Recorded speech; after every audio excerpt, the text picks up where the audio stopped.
السلام علیکم۔ آج جمعہ ہے، اگست کی 30 تاریخ۔ پاکستان میں اس وقت شام کے 7، بھارت میں 7:30 اور یہاں ہمارے اسٹوڈیوز کی گھڑیوں میں صبح کے 10 بج رہے ہیں۔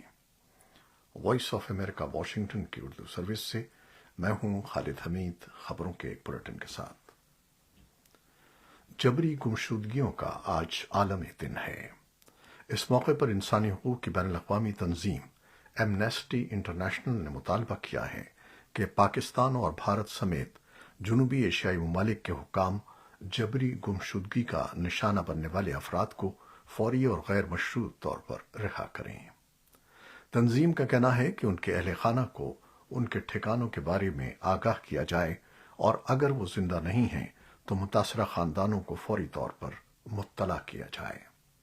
اقوام متحدہ کے گزشتہ سال کے اعداد و شمار کے مطابق دنیا کے 85 ممالک میں لاکھوں افراد جبری گمشدگیوں کا شکار ہیں۔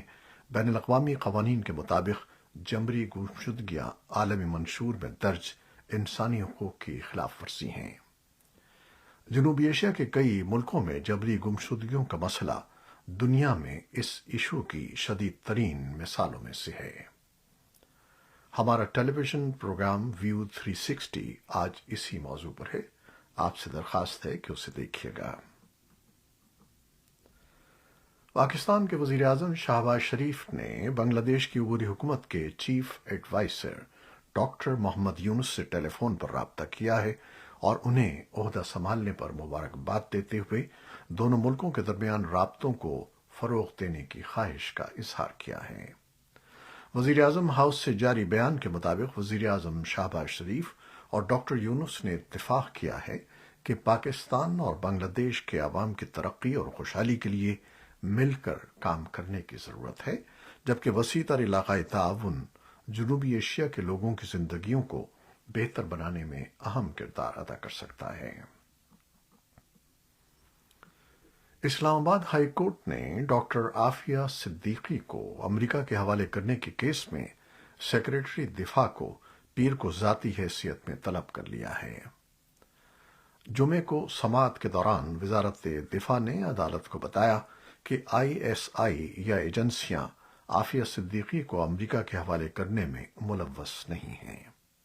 اسلام آباد ہائی کورٹ کے جسٹس سردار اعجاز اسحاق نے وزارت دفاع کے جواب پر عدم اطمینان کا اظہار کرتے ہوئے سیکریٹری دفاع کو ذاتی حیثیت میں طلب کر لیا ہے۔ عدالت نے تسلی بخش جواب نہ جمع کروانے پر حکومت پر 10 لاکھ جرمانے کا عندیہ دیا ہے۔ پاکستان کے دفتر خارجہ نے حکومت پاکستان اور TTP کے درمیان مذاکرات کے لیے طالبان کی ثالثی کی پیشکش کو مسترد کر دیا ہے اور اس کے بجائے طالبان حکومت سے کہا ہے کہ وہ TTP اور افغانستان میں مقیم دیگر دہشت گرد گروپوں کے خلاف کارروائی کرے۔ پاکستان کی وزارت خارجہ کی ترجمان ممتاز زہرا بلوچ نے جمعرات کو کہا ہے کہ پاکستان سمجھتا ہے کہ اس طرح کی پیشکشیں ان ہزاروں متاثرین کی توہین ہیں جو پاکستان میں مارے گئے ہیں۔ طالبان کے چیف آف آرمی اسٹاف کے ریمارک سے حوالے سے انہوں نے کہا کہ پاکستان نے کئی مواقع پر اس معاملے پر اپنے تحفظات کا اظہار کیا ہے، جس میں افغان حکام کے ساتھ ہماری دو طرفہ بات چیت بھی شامل ہے۔ امریکی محکمہ خارجہ نے وائس آف امریکہ کو تصدیق کی ہے کہ امریکی حکومت نے محکمہ دفاع کے اضافی دفاعی پروگرام کے تحت کچھ طیاروں کی ملکیت ازبکستان کو منتقل کر دی ہے۔ محکمہ خارجہ کے ایک ترجمان نے VOA آشنا کو ایک ای میل کے جواب میں کہا کہ یہ منتقلی انسداد دہشت گردی، انسداد منشیات اور بہتر سرحدی سیکیورٹی پر مضبوط دو طرفہ تعاون کے تناظر میں ہوئی ہے۔ دوسری جانب جمعرات کو ایک پریس کانفرنس میں طالبان کے آرمی چیف قاری فصیح الدین فطرت نے دعویٰ کیا کہ یہ طیارے افغانستان کی ملکیت ہیں اور ازبکستان پر زور دیا کہ وہ ان طیاروں کے امریکی عطیے کو قبول نہ کرے۔ انہوں نے کہا کہ ان طیاروں کی افغانستان کی واپسی کے لیے ہر ممکن کوششیں جاری رہیں گی۔ اسرائیلی فوج نے ایک مختصر بیان میں کہا ہے کہ ایک فوجی طیارے نے جنین کے علاقے میں انسداد دہشت گردی آپریشن میں سیکیورٹی فورسز کے ساتھ مقابلے کے دوران دہشت گردوں کے ایک سیل کو نشانہ بنایا۔ اس نے فوری طور پر وضاحت نہیں کی۔ اسرائیل کا کہنا ہے کہ شمال مغربی کنارے میں چھاپوں کے دوران منگل سے اب تک 16 افراد ہلاک ہو چکے ہیں۔ ان حملوں کا مقصد عسکریت پسند حملوں کو روکنا ہے۔ فلسطینی وزارت صحت کا کہنا ہے کہ جنگ کے آغاز سے اب تک مغربی کنارے میں 650 سے زائد فلسطینی ہلاک ہو چکے ہیں۔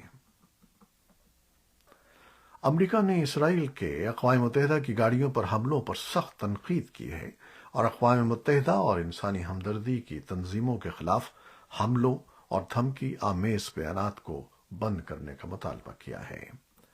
اقوام متحدہ کی سلامتی کونسل کے اجلاس میں امریکی نائب سفیر رابرٹ ووڈ نے اسرائیلی فوج کی جانب سے اقوام متحدہ کی فوڈ ایجنسی کی واضح طور پر نشان زدہ گاڑی پر بار بار فائرنگ کا ذکر کیا۔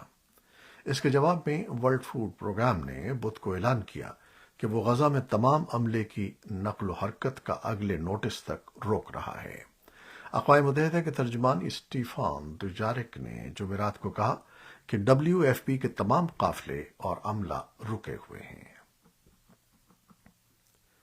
برطانوی دفتر خارجہ کے ترجمان نے کہا ہے کہ ہم سلامتی کے خطرات کے خلاف اپنے دفاع کے لیے اسرائیل کی ضرورت کو تسلیم کرتے ہیں، لیکن ہمیں اسرائیل کے طریقوں اور شہریوں کی ہلاکتوں اور شہریوں کے بنیادی ڈھانچے کی تباہی کی رپورٹوں پر سخت تشویش ہے۔ ان چھاپوں پر اقوام متحدہ اور ہمسایہ ملک اردن کے ساتھ ساتھ برطانوی اور فرانسیسی رہنماؤں نے بھی خطرے کے بارے میں انتباہ کیا ہے اور حماس اور اسرائیل کے درمیان تقریباً 11 ماہ کی لڑائی کے بعد غزہ میں جنگ بندی کی فوری ضرورت پر زور دیا ہے۔ امریکہ کی نائب صدر کاملا ہیرس نے اپنی انتخابی مہم کے سلسلے میں جمعرات کو پہلے ٹیلی ویژن انٹرویو میں اپنی بعض لبرل پوزیشنز سے ہٹنے کا دفاع کیا اور اصرار کیا کہ ان کی اقدار میں کوئی تبدیلی نہیں آئی ہے۔ جمعرات کو نشریاتی ادارے CNN کو دیے گئے انٹرویو میں ان کے ہمراہ نائب صدارت کے امیدوار ٹم والز بھی تھے۔ کاملا نے کہا کہ ان کی اولین ترجیحات میں سے ایک یہ ہے کہ وہ متوسط طبقے کی مدد اور انہیں مضبوط کرنے کے لیے جو کچھ کر سکتی ہیں وہ کریں گی۔ تفصیلی رپورٹ کے لیے ہمارے سوشل میڈیا پلیٹ فارمز پر آئیے۔ یوکرین کی فضائیہ نے جمعرات کو ایک بیان میں کہا ہے کہ مغربی اتحادیوں کی جانب سے حال ہی میں ملنے والے F-16 لڑاکا طیاروں میں سے ایک طیارہ گر کر تباہ ہو گیا ہے۔ یوکرین کی فوج کی جانب سے فیس بک پر جاری بیان کے مطابق لڑاکا طیارہ پیر کو اس وقت تباہ ہوا جب روس نے یوکرین کے خلاف میزائل اور ڈرون سے کئی حملے کیے اور ان حملوں کو ناکام بنانے کے دوران طیارہ تباہ اور پائلٹ ہلاک ہو گیا۔ یوکرین کی وزارت دفاع F-16 طیارے کو پیش آنے والے واقعے کی تحقیقات کر رہی ہے۔ یوکرین کے مقامی حکام نے جمعے کے روز کہا کہ روس کے ایک حملے میں یوکرین کے شمال مشرقی شہر سومی میں ایک فیکٹری کو نقصان پہنچا، ایک 48 سالہ خاتون ہلاک ہو گئیں اور کم از کم 8 افراد زخمی ہو گئے۔ فضائی حملے کے نتیجے میں آگ بھڑک اٹھی۔ یوکرین کی فضائیہ نے کہا کہ اس نے 18 میں سے 12 ڈرونز کو مار گرایا ہے۔ اور اب کچھ مختصر خبریں۔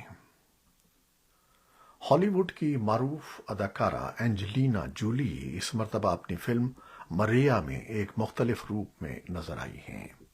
ان کے بقول ان کے کیریئر کا یہ سب سے مشکل اور چیلنجنگ رول ہے۔ فلم مریا 20ویں صدی کی معروف ترین امریکی اوپرا گلوکارہ مریا کیلیس کی زندگی کے آخری دور پر مبنی ہے۔ اینجلینا جولی کو اس کردار میں ڈھلنے کے لیے اوپرا سیکھنا پڑا، جس میں انہیں لگ بھگ 7 ماہ کا وقت لگا۔ عالمی ادارہ صحت نے جمعرات کے روز کہا کہ اسرائیلی فوج اور فلسطینی عسکریت پسند گروپ حماس نے غزہ کی پٹی میں 6,40,000 بچوں کو پولیو سے بچاؤ کے قطرے پلانے کی اجازت دینے کے لیے 3 دن کے وقفے پر اتفاق کیا ہے۔ ادارے کا کہنا ہے کہ فلسطینی ویکسینیشن مہم اتوار سے شروع ہوگی۔ یہ تھی وہ خبریں جو فیس بک لائیو پر ہم نے آپ کے لیے پیش کی۔ ہماری ویب سائٹ، یوٹیوب اور پوڈ کاسٹ پر یہ بلیٹن آپ کے لیے پوسٹ کر دیا جاتا ہے۔ آپ ہمارے